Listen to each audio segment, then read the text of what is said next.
Hi, I'm Keith Purce, President of CWA Local 1101. Thank you for joining us today. I know this is one of the hardest days of the year for all of us. On the 20-year anniversary of 9/11, we wanted to do something to recognize CWA Local 1101 members who contributed and sacrificed so much in the aftermath of 9/11. Sadly, we have a number of members who are suffering the health effects of working downtown. CWA members worked around the clock to restore communications in Lower Manhattan after 9/11. It wasn't easy, but we built an entirely new communications network. We asked members to tell us their stories, and there are some incredible ones in the Member Voices video project on our website, local1101.org. I'm so proud of my brothers and sisters who are part of this tremendous effort in the aftermath of 9/11. We have not forgotten.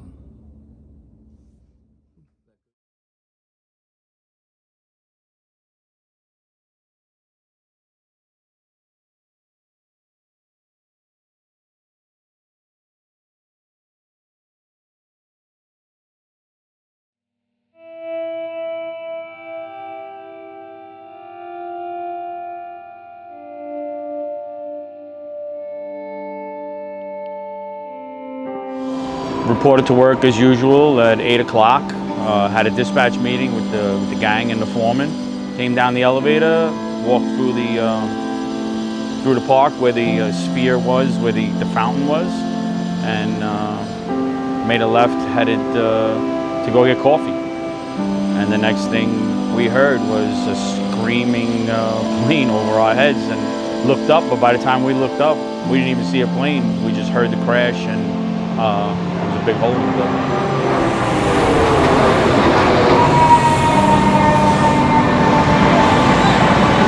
Oh, shit!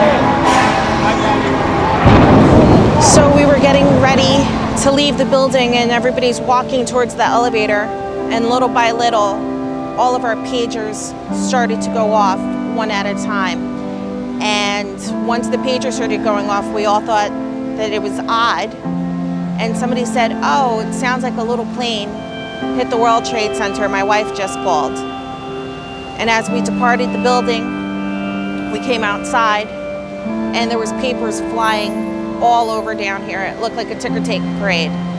And right in front of 11 Broadway, one flew by, and there was a finger on it. And I knew it was much worse than they were describing.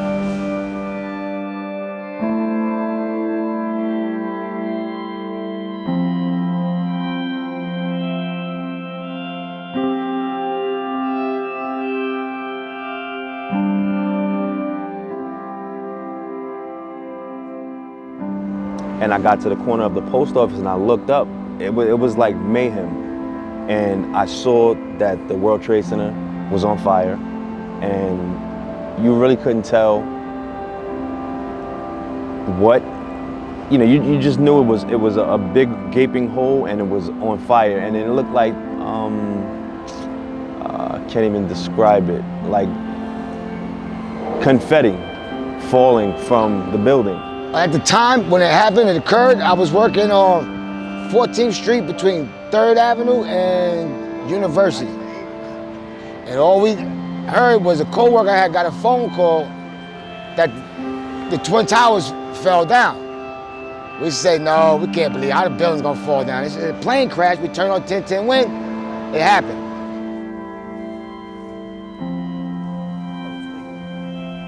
The plane hit, and I started walking downtown. And I was at Chatham Square when the South Tower went down, and there was this huge screaming and explosion and everything. And then I'm trying to fight my way into the building when the cops are telling everybody to leave, And when I left, my partner Ralph and I said, "Well, if we never see each other again, I love you." And we went off to our separate workplaces. So.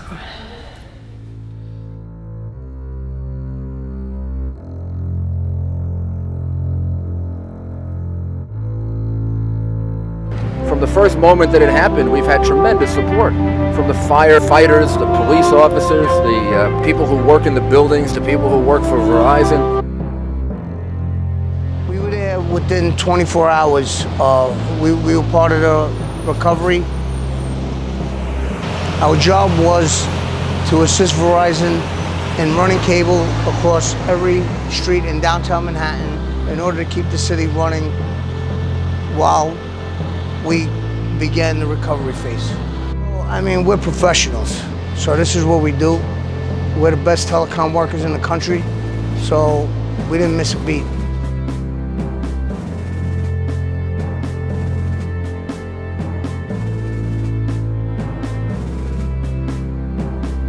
So we started working immediately on getting some communication for NYPD, FDNY, OEM, CIA, FBI. All those agencies needed to establish temporary communication for command posts.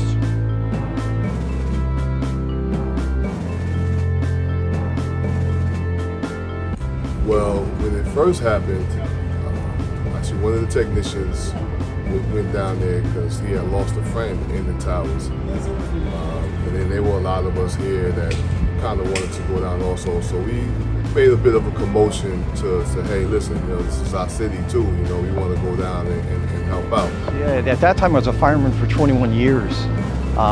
So going into a scene like that, it still was unexpected what we found. It wasn't until the morning of the 12th that we could actually get to the location they wanted us. They gave us a Port Authority officer who took the three of us. I was there with two other people from the company. And we went over to the area of, I believe it was Church Street by St. Paul's Church by the Millennium Hotel. And from there, we walked into the pile and literally tried to get to an area where I guess they thought people were trapped to ascertain any kind of uplink signal from, the rubble. And that's all we were looking for, is just transmit from a phone out. At the beginning, we were just trying to stop the whole system from crashing because of the overload of phone calls. And then we started rerouting calls to places where they could actually complete, or to announcements. It was really intense.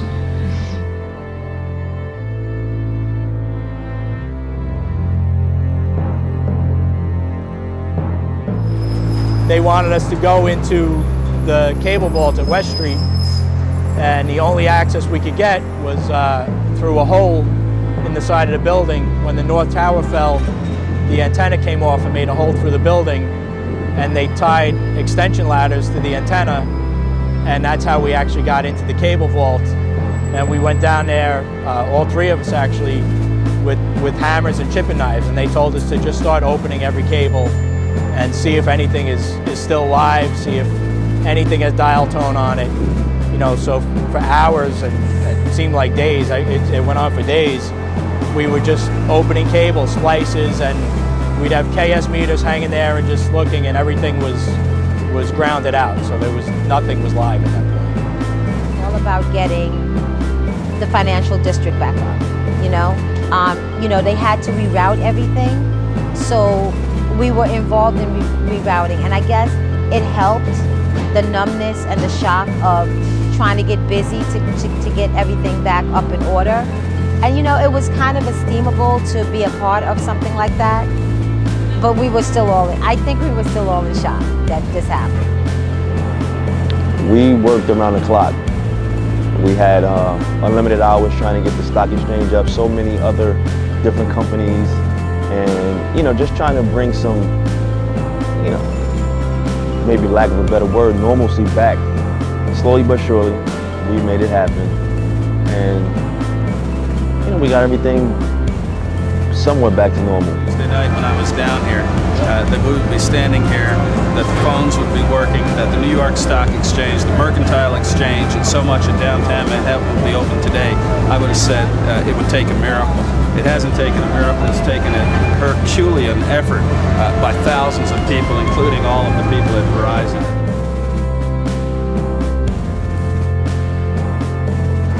sort of rerunning cables on the street, out of the building, on the street, along the curbs. I guess the high priority buildings, police stations, fire departments.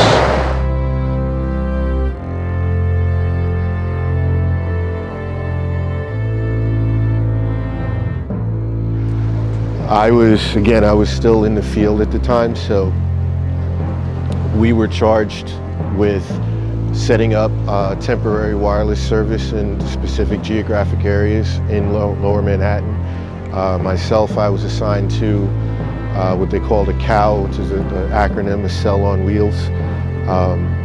Brought that over, and we were essentially 1 block north of one police plaza on the east side. In the early days, we were just trying to find ID cables and just cut them out, because everything was crushed. Have anything.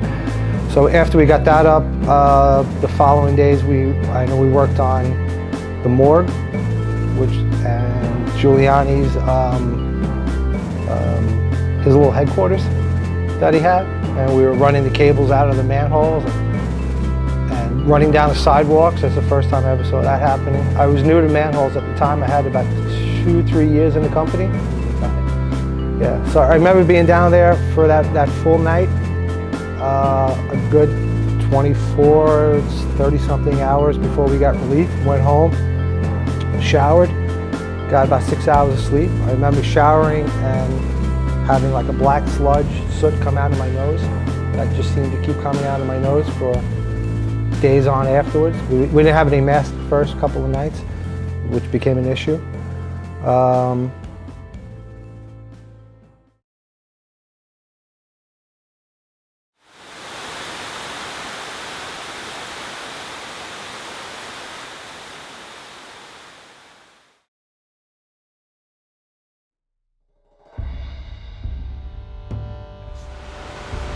And lo and behold, from the blood test, revealed that I actually had contracted prostate cancer.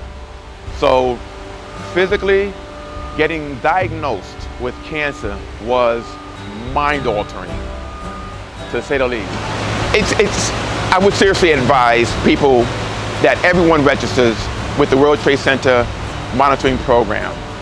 You really should take measures to invest in your health. It's extremely important. I think they provide a great opportunity for you to get yourself checked, and it's not too late. Yes, I am enrolled in the World Trade Center health program at Mount Sinai. Highly recommend it. They do a thorough scan, a thorough exam, and I think it's a good way of keeping up to date with your health, and knowing is really half the battle. And the sooner you know something's wrong, the better. And hopefully there's nothing wrong, and that's always good news. But if there is something that you can nip in the bud, that's the way to do it. Yes, I am. I go annually to get tested. Some of the things that they found in me, yes, come from 9/11. Some of the things, they didn't even have the 9/11 program yet when they discovered that I had some issues. But everybody annually should go get tested and do whatever you can. They really give you a lot of benefits. I still do my checkups. Actually, they just called me yesterday because I'm overdue for a checkup. So I still go through the screening. They go through, they run, check your lung capacities. They do various checks for anything that's happened to people since that time. But it doesn't hurt to go through it. You don't know when anything's going to pop up, if at all. It's always best to have a heads up. As part of the World Trade Center health program, I attend my annual screenings. Every year I go down and I go for my screening, which is an interesting experience initially, because the only people that were in the waiting room were other folks that were in some type of first responder capacity at the time. I just thank God that there was a program in place at the World Trade Center Health Monitoring and I'm very thankful for the help that I got.